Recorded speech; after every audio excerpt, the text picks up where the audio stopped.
Hey, Erica. Erica, can I talk to you for a second? Oh, hi, Jasmine. What's going on? You sound pretty excited about something. I heard something really interesting about you the other day. I mean, I couldn't believe it at first, but now that I think about it, it all makes sense. Something interesting about me? Oh, what could that be? So apparently you're the daughter of the manager of that super famous French fry shop, Frenchy Fries? You know, the one that was featured on TV recently. Everyone's been talking about it. Oh, yeah, I guess you could say that. My dad's the manager of the main branch, and he's been running the place for a long time now. He's very hands-on with everything there, literally. He's usually the one cutting the potatoes by hand most of the time. Wow, that's so cool. So that means you totally know how to make those hand-cut fries too, right? I mean, it just makes sense if your dad is the one managing the place and doing all the work. Well, I mean, sort of. I've watched him do it a lot over the years, so I guess I've picked up a thing or two. But honestly, my attempts are more of an amateur imitation. It's nothing compared to the real deal. Still, that's really impressive. I bet you could make fries that are almost as good as the ones at the shop if you tried. And I'm guessing the shop's been getting a ton of customers ever since that TV feature aired. Am I right? Yeah, from what I've heard, business has been booming lately. The TV feature definitely helped bring in a lot of new customers. That's amazing. I'm so happy for you guys. Oh, by the way, I'll take 5 servings for my family, okay? Wait, what? 5 servings? What are you talking about? Yeah, 5 servings of fries. You know, it's New Year's Eve today, and we thought fries would be a great treat to celebrate. So I'm placing an order for delivery.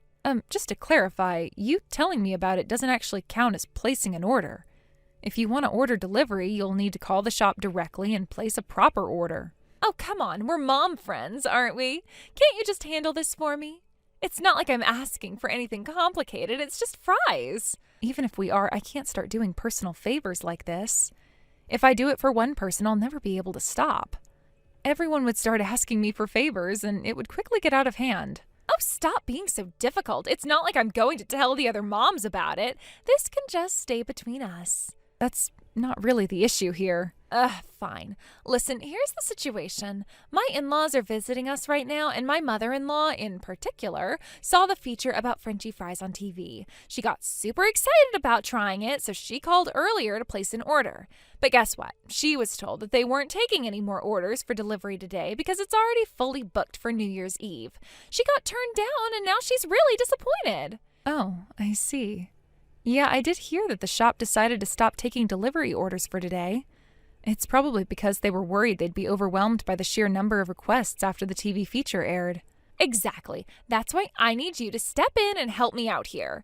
You're the manager's daughter. You can pull some strings, can't you? Pull some strings? Yeah, I already told my mother-in-law that I'm friends with the manager's daughter and that I could get us 5 servings. I can't go back to her now and say, sorry, I couldn't actually do it. That's just not an option. Well, in that case, why not just go to the shop directly and eat there? Are you saying that if I go, you'll use your connections to make sure we don't have to wait in line? No, I'm saying you'd have to wait in line just like everyone else. That's not going to work for me. What's the point of being the manager's daughter if you're not going to use your connections to help out? I'm telling you, I don't have any special connections to use. That's ridiculous. Of course you do. Stop being so stingy and just ask your dad to make an exception. I keep telling you, special treatment like that isn't possible. Oh, come on. You're a wife, just like me. You should understand where I'm coming from here. Understand? Yeah. Doesn't it feel amazing to have the upper hand with your mother-in-law? What? What are you talking about? You know, being able to do something she can't. It feels so good to one-up her. I have no idea what you mean. You've got to be kidding me. No, seriously, my mother-in-law is one of the kindest, most gentle people I know. She absolutely hates conflict and treats me like I'm her own daughter. I really love and respect her, so honestly, I've never even considered trying to one-up her or whatever it is you're talking about. That's insane. Mother-in-laws are supposed to be the enemy. They're nasty, meddlesome old witches by default. I understand that some people have difficult relationships with their in-laws, but that's not my experience at all. Whatever. Forget about that. The point is, I've already told my mother-in-law that I can get her those fries. So I need you to make it happen. 5 servings delivered to my house at exactly 7 p.m. I already said that I can't do that. Telling me doesn't count as placing a proper order, and I'm not in a position to make exceptions. Oh, for crying out loud. You're seriously going to make this difficult for me? Fine, I'll figure something else out. And just so you know, I still don't think it's fair that you're not using your position to help out a friend. Well, I'm sorry, but that's just how it is. I hope you can understand.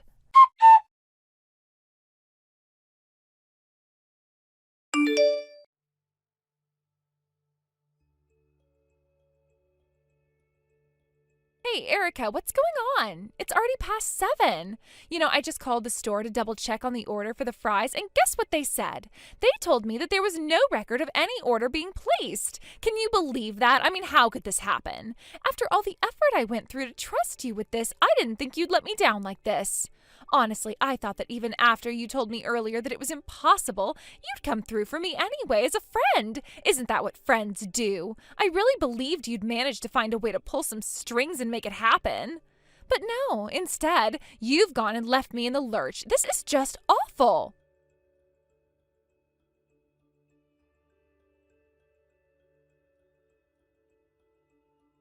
Why aren't you answering my calls, Erica? What is going on with you? Are you seriously ignoring me right now? And another thing, why haven't you even read my messages? They're still showing as unread. Is this your way of brushing me off? Is this some kind of joke to you?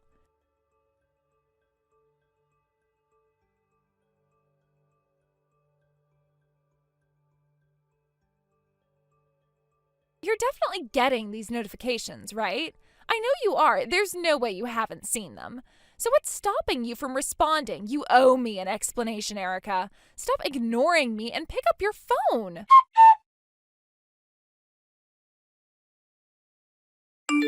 Okay, listen up. I've made a decision, and here's what's going to happen now.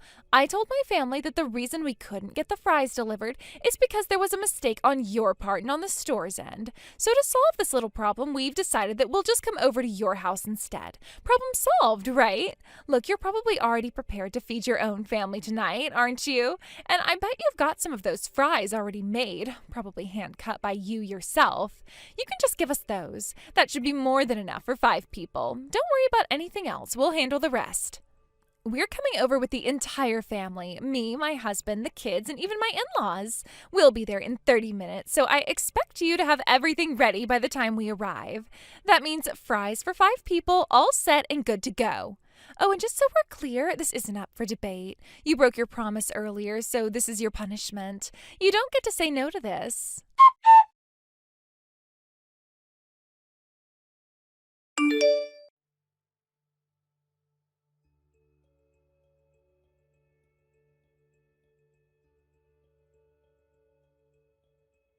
Hey, Erica, I know you're at home. Don't try to deny it. I can't believe you've gone and turned off all the lights in your house just to pretend that you're not home. That's incredibly mean and childish. What kind of person does that? Listen to me. Today is the last day of the year, okay? It's New Year's Eve. Shouldn't we both be doing everything we can to end the year on a positive note? Shouldn't we be wrapping up the year with good vibes and a sense of accomplishment? Don't you think that's what we should be focusing on right now? So why don't you just open the door and let us in? My kids are outside in the freezing cold crying because they're hungry and uncomfortable. And did I mention that my in-laws are with us? Both my mother-in-law and my father-in-law are standing out here too. Even my husband is furious with how you're treating us. He's saying that your behavior is completely unreasonable and disrespectful. We came all the way here in this cold weather just to give you the chance to make things right. The least you can do is let us in and serve us the fries. It's not that hard.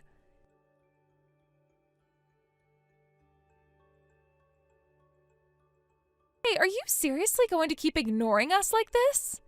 Pretending you're not home is only making things worse. If you don't open the door and let us in, I swear I am going to tell all the other moms in our group chat about this. I'll make sure everyone knows what kind of person you are. Someone who breaks promises and doesn't care about her friends.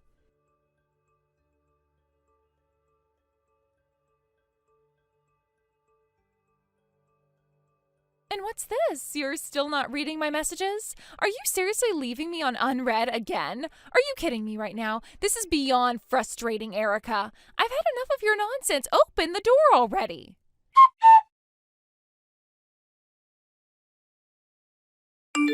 Wait, what is this? I just checked my phone now and I could swear I made it very clear I said no.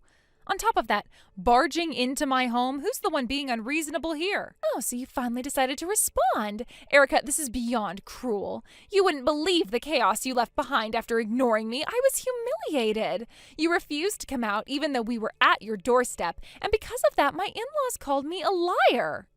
My husband demanded an explanation, and my kids couldn't stop crying.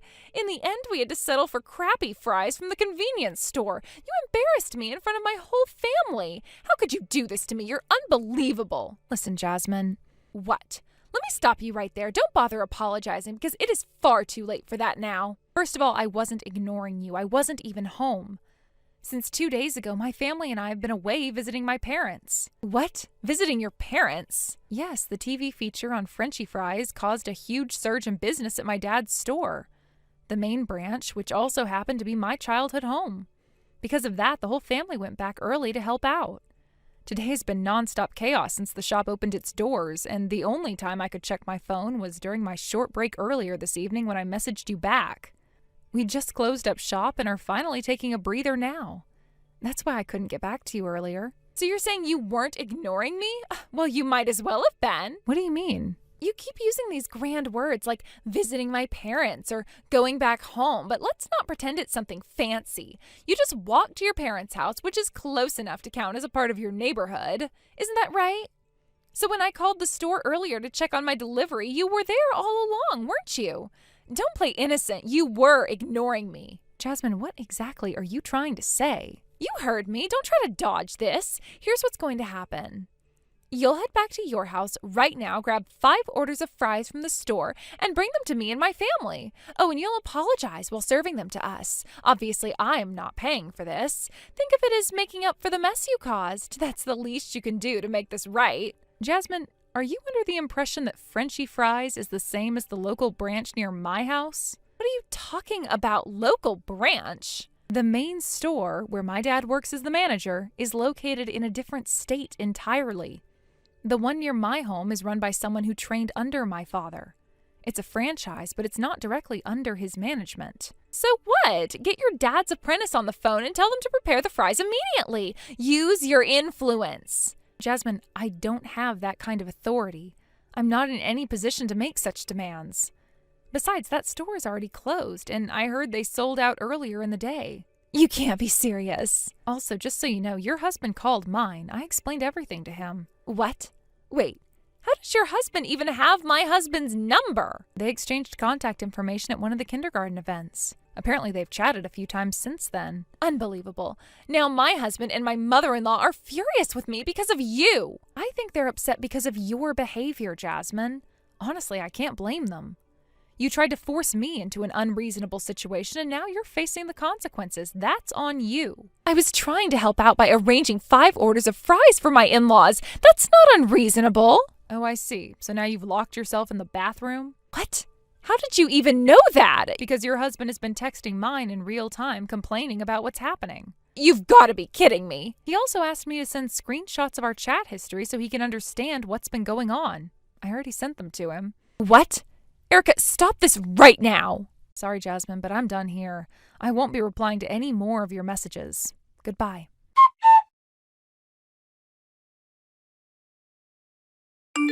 After that, the updates from Jasmine's husband kept coming in through various channels. He seemed to have taken it upon himself to share everything about their situation with others, making sure there was no ambiguity about the state of things at home. The whole ordeal became a topic of conversation among many people who knew Jasmine and her family, and as her husband's frustration grew, so did the volume of his updates. The situation, which initially seemed like just another domestic dispute, was starting to unfold in a way that caught the attention of those who had been around them. Apparently, Jasmine ended up ringing in the new year locked inside the bathroom. It was a strange and dramatic choice of place to spend the holiday, but it seems Jasmine had made that decision in a moment of emotional overwhelm. Her husband's account of the events painted a picture of a woman who, at that point, had no idea how to handle the growing tensions in her marriage. The bathroom, of all places, became her refuge in that moment of despair, her way of retreating from everything that felt like it was spiraling out of control. As the new year passed and things settled into routine, her husband and mother-in-law came to our house to apologize. This was a rather unexpected move, given the nature of their previous interactions with us. They showed up in the spirit of making amends, attempting to smooth things over and restore some semblance of peace. But their story was quite revealing. According to what they shared, it turns out Jasmine had been attempting to take advantage of one of her friends who ran a small restaurant. She had even tried to request French cuisine from this friend, which was, as it turns out, a step too far. The restaurant owner's family caught wind of Jasmine's attempts to take advantage of their hospitality, and as you can imagine, complaints quickly followed. This revelation put Jasmine in a very unfavorable light, especially among those who had previously seen her as a person of a certain status. However, Jasmine's mother-in-law, who had her own competitive tendencies, seemed to downplay the seriousness of Jasmine's actions. From her perspective, Jasmine's desire to boast about her connections and impress others took precedence. In a strange twist, she blamed the situation on us. Apparently, we were the ones at fault for not obeying Jasmine's wishes, which, in her mind, justified Jasmine's extreme reaction. According to the narrative shared by her husband and mother-in-law, Jasmine had been left feeling as though no one understood her or respected her position, and this led her to make the decision to leave. In a dramatic and impulsive act, she stood up, walked out, and went back to her parents' house all by herself. This course of action, though, was not just about her leaving in anger. From Jasmine's perspective, it seemed like she believed her actions would convey a very specific message. She probably thought that by leaving like that, she would show everyone just how important she was. The message she seemed to want to send was clear. Don't you all realize how much you need me? How can you function without me? It was an ultimatum of sorts, a challenge for everyone around her to reflect on their behavior and start appreciating her more. In her mind, this was supposed to make everyone understand how vital she was to the household. However, her husband, who was by now completely fed up with her behavior, began to see things in a different light. Instead of seeing her actions as a call for introspection, he saw them as the culmination of a much deeper issue in their relationship. He had been patient up to this point, trying to navigate the tensions between Jasmine and everything else. But Jasmine's extreme response, her need to create a dramatic exit, pushed him to the edge. It was no longer about trying to understand her or work things out. It was about recognizing the unhealthiness of the situation. At this point, he decided he had had enough. He started making preparations for a divorce, marking the beginning of the end of their marriage. The preparation for divorce wasn't something that happened overnight, of course. There were likely many discussions, many silent moments, and a lot of emotional turmoil leading up to this decision. But Jasmine's actions, including her dramatic departure, seemed to have finally shattered whatever was left of the fragile bond they once had. Her husband's move toward divorce was not just about the incident with the restaurant or her decision to lock herself in the bathroom on New Year's Eve. It was about the deep-seated issues that had built up over time. Her husband realized that for all the promises of change and reconciliation, Jasmine's behavior had only intensified the problems in their marriage and led to their eventual divorce. Thank you for watching. Please subscribe and hit the like button. See you next time.